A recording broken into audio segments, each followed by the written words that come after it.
Nga sarangidamagta aina wari paba toktoiraba.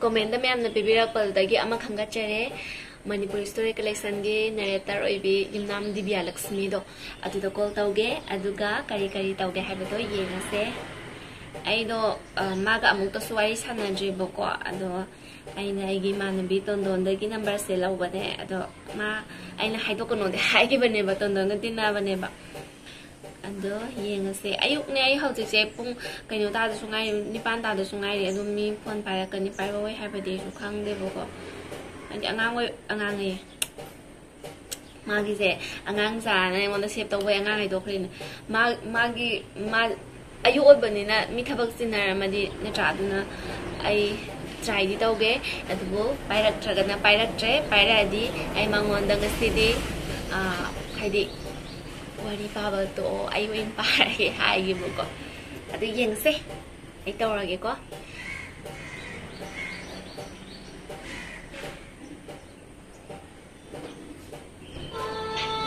chat pi set le ko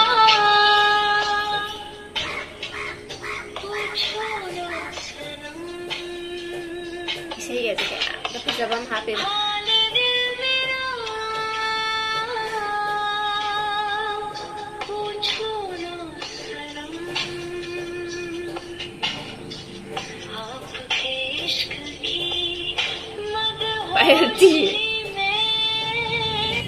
आप जिस व्यक्ति को कॉल कर रहे हैं वह उत्तर नहीं दे रही है। कृपया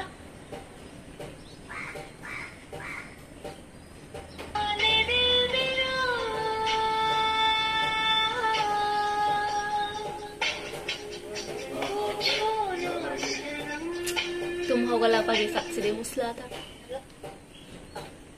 hello kana oibirabano aise kaino ne bako sid divya lakshmi na tro mane wari pabado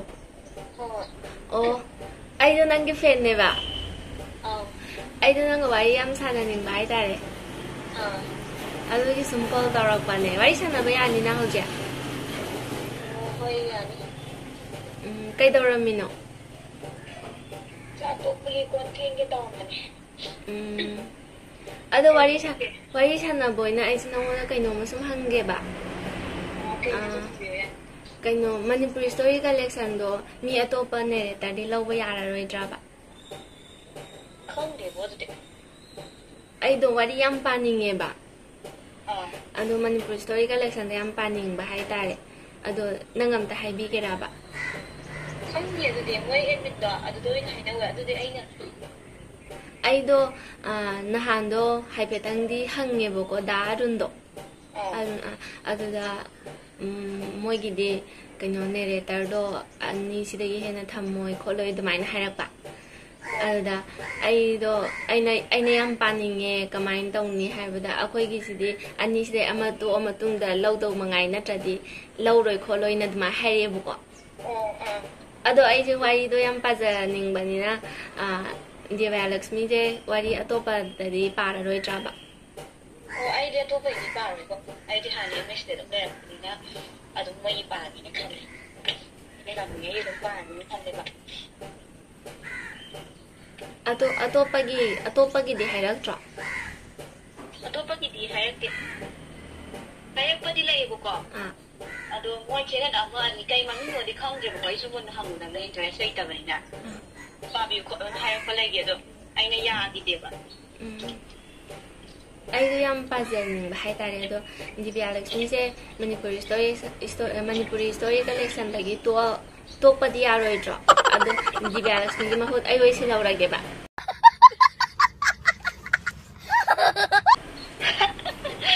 khang de na de kai no ai si bo kamai tu tu hai di ama to di soidana mim di korakani dana adugi aido yam paninge ba ado nang kai min ko ge ba Thaja kawe. Kay lamdagi. Kuray day. Oh. Ado di kang di mo admin na hay no ko. Admin na ngam puti ana kamay na ngam ni. Moy admin Arun do ay nahayra ba niba da Arun do adu mana moy gidi mi ani sidagi ama to ama haidi tokpa khapa da maina lai da kan na tradi ai gidi mi kaula roi khola roi adu mai haire ba adugi ai do Divya Lakshmi gi number je ko thi ri ni haidi karam kan tok to no hange na Ho ai to kyo. Adu kam kanda tok to no ba ai Divya Lakshmi gi mahut si laurage ba ai yam paning ne ba atai channel da di ai chu kya paning de ba Manipuri story collection yam paning ba ai ta Ai di to kyo pa na. Ai na ngam ni dum pa ni.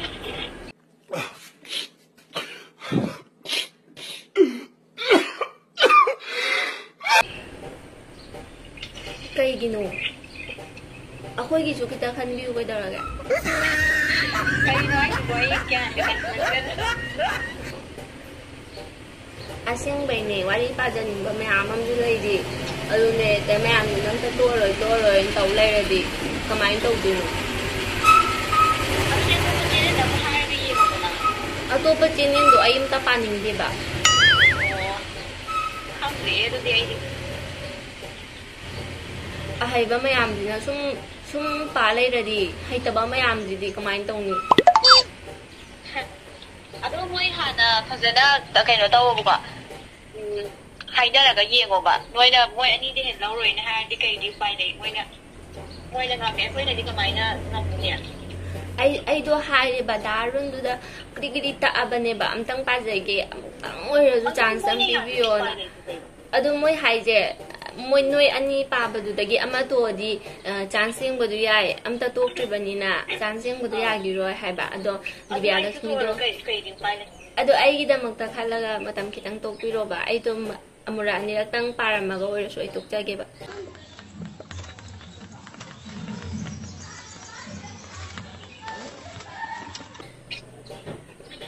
Kay hai du no kan se do dai so. ai do wari yam paning e ba ai di ado pa channel da di ai su paning de ba ado di Divya Lakshmi ji kai de no Bale.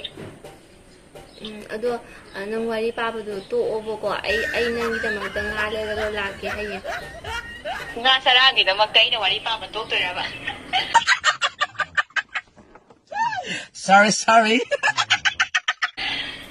Handarong ay isang ipapsaro ko na iswa dagi. Kung dila ay di adum ay na ngamigay di wali pa ngin sa lito kito alay. ado tha ni ahung ka tang to ga am ka pa ba yai na Tani hung to pa si kaino. tha ni ahung du da ai am ta pa ha ra di ai no pa ra ga ai di khara hai ra ni da na adum kan da ai do amu to age ba do na mu pa ha ro ba Adoy na nasagi kaino mahang to do pa di sana ro.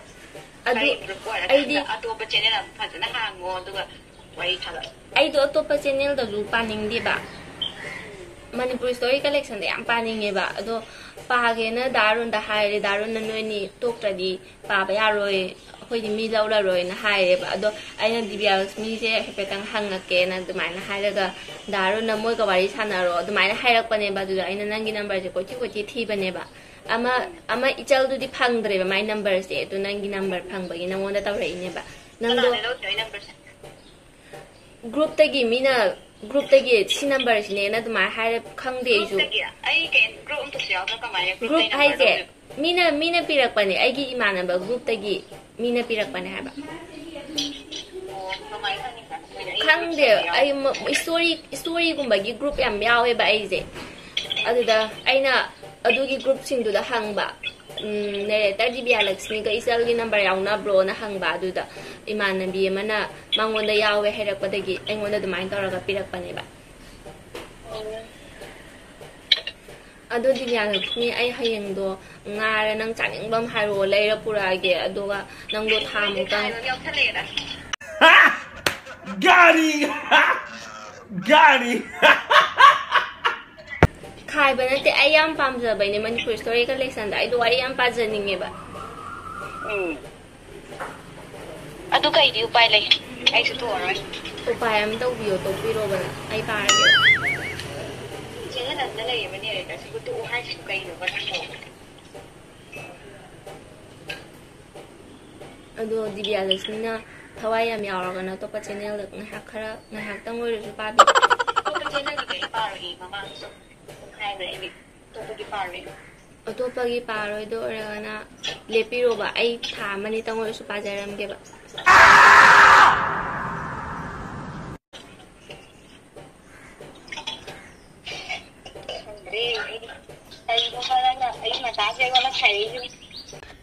Yeah, boy.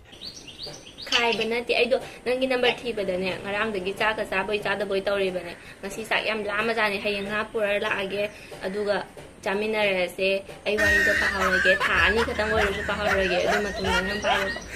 Kay no ba dan hai se nga chara ba na ai wari pa ba to ri bra ba.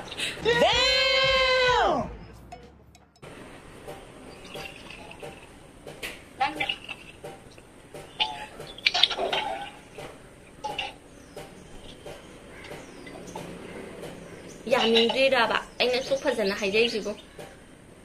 Yang easy oi ba ina te da. Ai jo phải đi phajana hai ji di.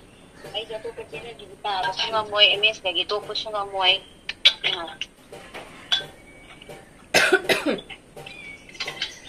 Ai hojik phun ga lak tawre nang wa ji to hai ba sita. Ai shor hon ba yam ware.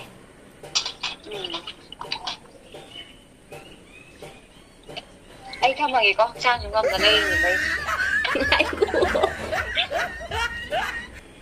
Ngai ko wari action ai jaraga. Ai ren no pe phage na tawi du ba. Ai tau ba ne. Ai ne. Kai ba. Ai ne ba. Anu khang ba na tro. Bukan kana na du ha. Tundon ni ma na bi anu. Karama na. Tundon dai nang number si lo ba ne ena na wanda call prank tau ba ne sao no. Yung ne. Ai ba. Anu mo tum drama. Hoi, nang sao ni ni jo. Si ne. Kaya ba na khai riu ne. Nang ji am sao ni nga ba man ba. Ai na so kai bi ba sila. Pagi tau ne. Yung ne. Kay daramino na. Ai do ko hingi. As, ay na dialogue to hingi daro kon fake le rabe. Ai da lok to mo le no to de na. Chang ni da nei ne bai to. Oh. Pai pa ba le pa ne ba ne. Ko mi bai ni mo le ke na. Oh. Hoi, sao nu ko. Sao thì hết cái gì sao vậy? Không biết để khang Brahma là để hai bà khang có tâm thả vậy nè. Mana da ba ne. Mi na Thì su các mana bạn da. thả lẹ. Hojik tamali. Hoi pare dudi. Ai na su ka haget pi re to ri se. Cái này gì đó? Mayam na nang wanda prank to ana comment da yam ire ba ko. À. Adugi nang wanda da sa ta yan se de. Hoi dudi phajana leiro na bu du su thu na pharo ai ju thamai go. Hơi hơi. Thame tham. À. Ma da sauni pa man bu du da ai je nungai rak thra ba hai tare adi hai do kra ado masigi di matang sta loisa lage aina khai bu do man ba man da ba ti khang je comment da hai ram mo aduga mayam na comment da sita taw bi ona du maina hai rak pasing do ai dum mathang taw ba ngam na ba hot na ra ke ai su thabak sang de ba adum ayuk ta na tra di hauji su tum hawalak pa ga ne ain taw ri ja mai mit ka je pom gai iru ga je para nang wai nang da ba lu ja ra ga ai taw lei je hauji ai je kai no sa ka ni ba thaba ma sa ka da ba hai da adu ye mu lo sha lu ki to ne ba chang nong thong ba ko pa ama mayam lai de aduna ai su yam sang ba do oi da ba ni na marak ta sum dil len boy na ai tare mayam da entertainment oi na ba in nam ja ba ne prank je ai di wari da sum ta lai bu do mayam da boring oi manu me chu ai wari tani ta ban me chu ai adu gi khala ga ai je entertainment oi na hap ja ba ne prank call na ta ba to pa oi ro su ai dum koi ba chat po oi ro ama oi ro dum hapa ke bo ko nong fa do ha ngasi gi di ꯁꯤꯗ ꯂꯣꯏꯁꯤꯜꯂꯒꯦ command ꯃꯌꯥꯝꯅ ꯇꯧꯍꯟꯅꯤꯡꯕ ꯃꯤꯒꯤ ꯃꯃꯤꯡꯁꯤꯡꯗꯣ ꯑꯗꯨꯝ ꯏꯕꯤꯔꯝꯃꯣ ꯑꯩ ꯑꯁꯪꯕ ꯃꯇꯝꯗ ꯑꯗꯨꯝ ꯃꯔꯛ ꯃꯔꯛꯇ ꯇꯧꯖꯔꯛꯀꯦ ꯕꯥꯏ ꯕꯥꯏ